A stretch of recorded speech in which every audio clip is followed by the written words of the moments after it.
Here we go.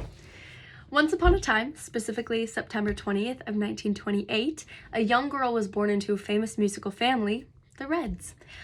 Elvira Louise Redd, more commonly known as Vi Redd, was raised in her musically talented family during the Great Depression. Her father was the well-known Alton Redd, one of the major influencers in the Central Avenue jazz scene, who was praised for his New Orleans jazz drumming skills. Alton had performed and shared his talents with Warden Gray, Les Height, Kid Ory, and Dexter Gordon. He was also the co-founder of the Clef Club in their hometown Los Angeles. Vi's Redd mother, Maddie Redd, was the maternal figure in her life, encouraging her and leading by example by also playing the saxophone. Not professionally, but just for pleasure. Vi also had a brother who was a percussionist. Vi Redd's great-aunt was a loving inspiration for her musical passion. Her great-aunt Alma Hightower was a well-known and sought-after music teacher in Los Angeles at the time. Vi had already been singing in church since the age of 5 and playing the piano till around the age of 10. Her great-aunt Alma handed her a saxophone around the age of 12 and taught her how to play. So she learned from her great-aunt and her mother during her teenage years and started playing professionally at the age of 20 in 1948. Her professional playing began through a band she started with her first husband, a trumpeter by the name of Nathaniel Meeks. Vi would sing and play her alto sax in these performances. She was helping to run this band while also attending the Los Angeles Community College, and a bit after, she attended the Los Angeles State College. She graduated in 1957 with a major in social science, though devoted the next few years of her life to her music career with the band. She had her first son in the years with this band and in college, and a second after her divorce with Nathaniel Meeks and the marriage to the drummer Richie Goldberg. Vi took a break from the music industry and worked for the Board of Education from 1957 through 1960, until her much welcomed return to the world of music in 1961. It was during her return years that fame really hit for her.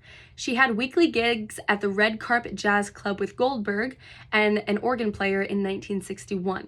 She went on to play in the Los Angeles Jazz Festival in 1962, which led to her famous appearance as a featured musician in the Los Angeles Centennial twice.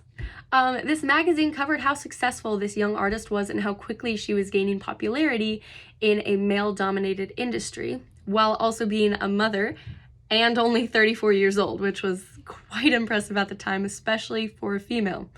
After Leonard Feather, a British pianist, composer, and producer, heard Vi Redd's performance, he jumped to publish some of her music through albums. She first recorded and sold Bird Call in 1962, which was filled with very instrumental and emotional songs, specifically showcasing her talents in instrumental saxophone. This album was definitely a tribute to her skills and talents in the bebop jazz style.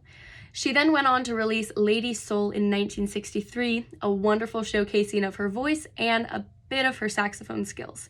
Sadly, this album was quite a disappointment for Vi. She felt as though it was more created to line up with society's requirements for female artists rather than her actual interests or talents. It was more filled with blues-style vocal pieces that would satisfy the general expectations for female performers.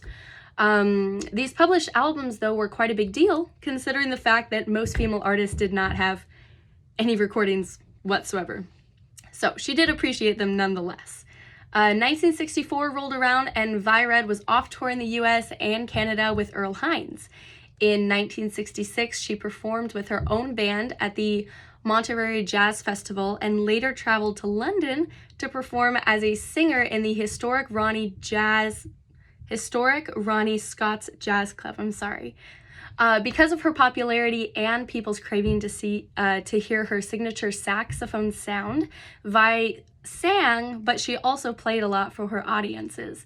She even extended her trip to keep the crowds happy for 8 more weeks than originally planned. She was only supposed to be there for 2 weeks in London, but because of the demand, she ended up being there for 10 weeks, which was pretty cool. In 1968, Vi Redd made a special appearance at the Newport Jazz Festival, performing with the Dizzy Gillespie Quintet, which was so cool.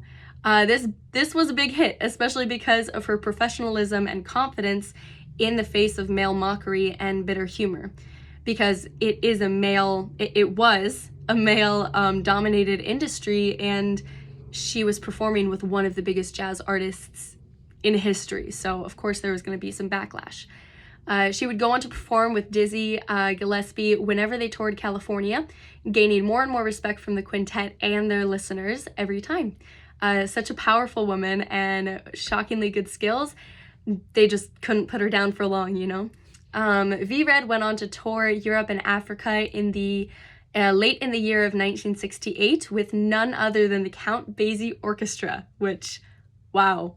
Although she did travel with them to perform as a singer, her name spread and her talents were loved just the same if she was playing the sax. Then in 1969, she recorded in Johnny Allman's jazz rock album, only playing the sax for them in 2 songs. Her singing voice can also be heard in a few other artists' recordings, although not any more of her publications from Birdsong or, I'm sorry, one moment. Ooh, I can't find it again. Lady Soul. So those were her only two personal recordings that were her own, but she does appear in a lot of other pieces from other artists, which is pretty cool. So Red's live musical career began to dwindle after the 1970s, when she decided to spend more time with her kids at home, raising them, and she started teaching again with her degree. She slowly started getting back into the industry, though, about 5 years after, and mostly did live performances with other artists, her own group, and still being a teacher. Her first major musical award was in 2001, receiving the Mary Lou Williams Woman in Jazz Award, which that's quite the accomplishment as well. All right, so all this talk about Vi's successes and accomplishments, and we haven't even talked about her specific style or sound. So most of the people that heard her and speak her name to fame claim that her style was mellow with intentional melodic attention and also contained a lovely, effortless swing. Vi's unique voice was also really sought after due to this slight gravelly sound, wide range, blues feel, and riff skill. One of my favorite songs that can be found in her album Bird Call is I'd Rather Have a Memory Than a Dream. This gorgeous song this is a gorgeous song with a soft bluesy melody. The melody is mainly played by the alto sax, surprisingly, by Vi Red herself, though intercepted by a guitar solo near the end of the piece, which is a really nice touch, I think. This song also contains a lovely introduction by the guitar, which hints at the upcoming melody. It kind of introduces it, believe it or not. This harmony is played by the guitars, drums, and cello, which is really cool. It's a plucking feature texture. I really like it. There's also a noticeable piano accompaniment which complements the sax playing in such a nice way. From my understanding, the piece is in ABA form. Could be wrong about that though, but I'm gonna stay confident.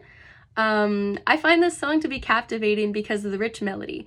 If I close my eyes while listening to this song, I really feel like I'm sitting in the living room in the 1960s, drinking a glass of wine, just listening to the rain patter on the window and maybe a neighbor singing while putting out the trash. It has such a beautifully tasting melody.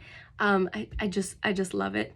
If you listen to any other work by Vi Red, you will notice that her voice sounds similar to her sax playing in the best way. She has a way of playing and singing that makes you just want to tune in because of the depth and just emotion that can be heard in it, you know? There's a unique, gravelly, yet feminine sound, sort of like Louis Armstrong's playing and singing, though his was definitely masculine, you know? So Vi Red is just this amazing instrumentalist and artist. She has a beautiful voice as well. She had a lot of accomplishments. She did a lot in her life and influenced a lot of people. She worked with some of the best bands, quintets, orchestras in her time in jazz history. And she's kind of just this invisible woman behind the scenes that not many people know about, but she's she's amazing. So go listen to the song. It's really good. And yeah, thanks for watching.